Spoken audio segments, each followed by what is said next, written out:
Dès le début qu'on a su pour la maladie, on nous a envoyés dans le centre référent en France qui traite ce syndrome, qui est l'hôpital Necker. On m'a tout de suite parlé évidemment de greffe de moelle osseuse. Tout de suite aussi, on m'a parlé d'un autre traitement qui allait commencer. On m'a parlé de thérapie génique. Il restait une place dans cet essai-là. J'ai eu très très peur. Quand on m'a dit bon ben voilà ça va se faire, je suis sortie de là, j'étais en larmes. Parce que qui dit greffe, qui dit thérapie, dit chimiothérapie, dit isolement, dit souffrance. Je savais que mon fils allait souffrir. Et pour moi, il était clair que si je ne le faisais pas, la vie de mon fils allait se terminer. J'étais persuadée qu'il ne pouvait pas survivre s'il n'avait pas un traitement. Le meilleur moment, clairement, c'est le jour où il est sorti. Le jour où on a pu sortir de l'hôpital, je l'ai emmené dehors. Et pour aller d'un bâtiment à l'autre, il a marché. C'était ses premiers pas depuis plus de 2 mois.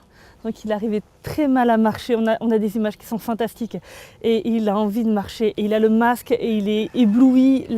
C'est le premier contact avec le vent depuis 2 mois après la chambre stérile. Le Téléthon a vraiment beaucoup changé ma vie. Ils m'ont permis d'aller visiter les laboratoires, de rencontrer les chercheurs qui ont créé le vecteur pour la thérapie génique. Je veux dire, moi mon fils il serait peut-être pas là sans le Téléthon. Alors,